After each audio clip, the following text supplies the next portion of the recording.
মানুষের খানা দেয়, লাইনে দাঁড় করায়, মেপে মেপে কর্মচারীরা খানা দেয়। লাইনে দাঁড়ানো একটা যুবক, ওই যুবকের হাতে কোনো ব্যাগ নাই, কোনো পাত্র নাই।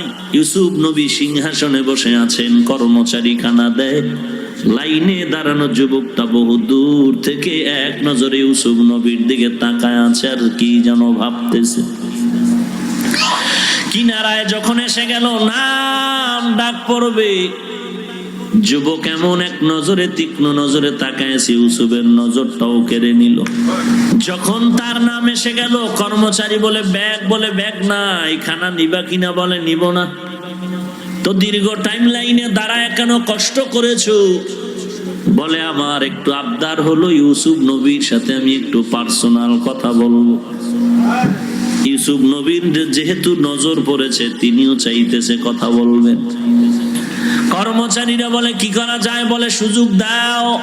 যুবক ইউসুফ নবীর কানের কাছে এসে ঠোঁটটা নাড়ায় নাড়ায় কি যেন বলতেছিলেন, আর সবাই তাকায় দেখতেছে ইউসুফ নবীর চোখ বেয়ে বেয়ে টপ টপ করে পানির ফোঁটাগুলো পড়তেছে।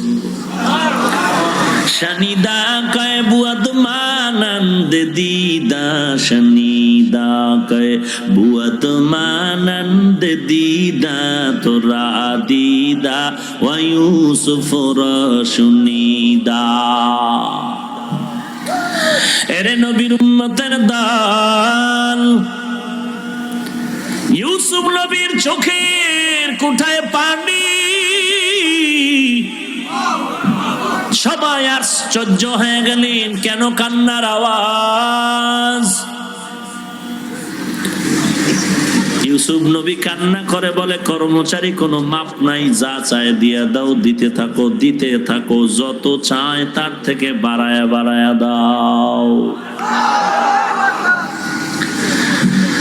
লোকদের অন্তরে সন্দেহ, 3 ঘন্টা সারাদিন দাঁড়ায় দাঁড়ায় মাপা খানা পাইলাম, আর এই যুবকটা চাওয়া সারা কানে কানে কি যে বলল, আর সব পাইল।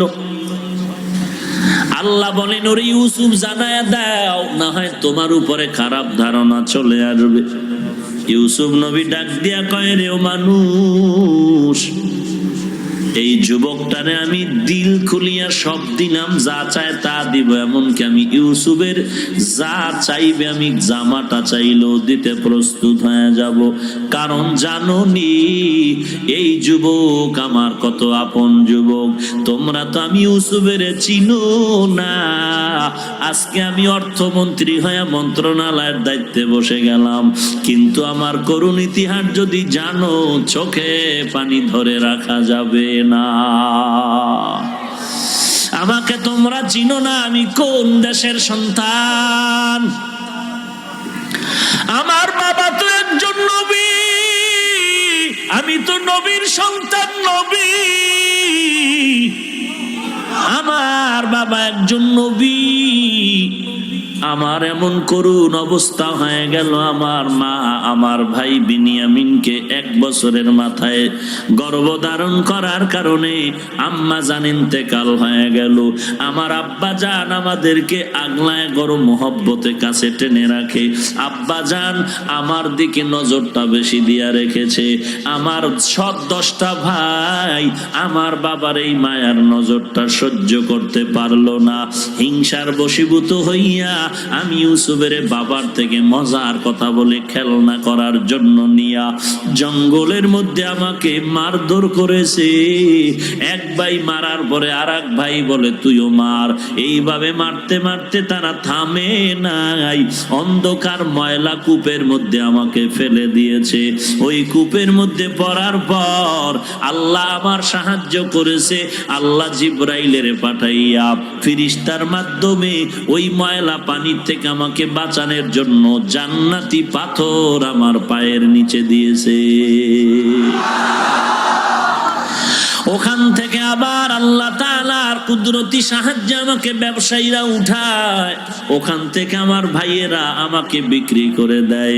ওই বিক্রির পরে মিশরে আসার পরে আমার শরীরের ওজন বরাবর স্বর্ণ পরিমাণ টাকা দিয়া মিশরের প্রধানমন্ত্রীর স্ত্রী জুলাইখা আমারে কিনে নেয়, ঘরের মধ্যে নিয়া আমার চেহারার যৌবনের পাগলামিতে পড়ে জুলাইখা উল্টা পাল্টা ব্যবহারের জন্য যখন সাকসেস হতে পারে না, আমার বিরুদ্ধে অপবাদ দিয়া আমাকে জেলখানায় ঢুকায় দিয়েছে। ওই জেলখানার থেকে আমি বের হইয়া বাদশার স্বপ্নের ব্যাখ্যা দিতে গিয়ে আমি আজ এই সম্মানের জায়গায় বসলাম। তোরা জানো না, আমার বাবা আমার জন্য কান্না করে করে অন্ধ হয়ে গেছে। আমার বাবায় তালাশ করে আমার ইউসুফ কই, আর আমি ইউসুফও কান্না করি আমার বাবার চেহারা এখনো দেখতে পারলাম না। আর আমার জুলাইখা আমার বিরুদ্ধে যখন অপবাদ দেয়, দরজায় তালা লাগাইয়া আমার সাথে অপকর্মের প্রস্তাব দিল, আমি আল্লাহর কাছে কান্না করে বললাম, ও মাওলা তুমি সাহায্যের হাত বাড়ায় দাও। দরজায় ধাক্কা দিলাম, সব দরজার তালা আল্লাহ কুদরতি ভাবে খুলে দিলেন। আমি নিচের মধ্যে দাঁড়ায় গেলাম, দেখি জুলাইখার স্বামী প্রধানমন্ত্রী সামনে দাঁড়ানো। জুলাইখা আমার বিরুদ্ধে অপবাদ দেয় আমি নাকি জুলাইখার সাথে উল্টা পাল্টা ব্যবহার করেছি। তখন আমার কেউ নাই, আমি তখন বলেছিলাম সব দোষ জুলাইখার, আমি ইউসুফের কোনো দোষ নাই। জুলাইখার স্বামী বলল, ইউসুফ তুমি সত্য যে তার প্রমাণ দাও। আমার তখন প্রমাণ দেওয়ার কিছুই নাই। আল্লাহ তাআলা আমার আহালের একটা মহিলা আমার ওই দ্বার দিয়া যাইতেছিল, বাদশার পরিচিত ওই মহিলার কোলে একটা শিশু বাচ্চা ছিল। ওই বাচ্চা আল্লাহ আমাকে ইশারা করে বললেন, ওই দুধের বাচ্চারে সাক্ষী বানায়া দাও, এই বাচ্চা তোমার পক্ষে সাক্ষী দিবে। আমি যখন ইশারা করলাম, বাচ্চা যখন বাচ্চাকে জিজ্ঞাসা করলো, ও বাচ্চাটা বলে দাও ইউসুফ দোষী না জুলাইখা দোষী। বাচ্চাটা মায়ের কোলে থাইকা এমন একটা স্কেল দিয়ে দিল, যেই স্কেলের মাধ্যমে আমি বেঁচে গেলাম, জুলাইখা দোষী প্রমাণিত হয়ে গেল। ওই দিনের শিশু আমার মারাত্মক অপবাদ থেকে যে পবিত্রতার ঘোষণা দিয়া বাঁচাইলো, ওই দিনের শিশু আজকের এই যুবক। ঠান্ডা কিছু খেলে অনেকেই তীব্র দাঁত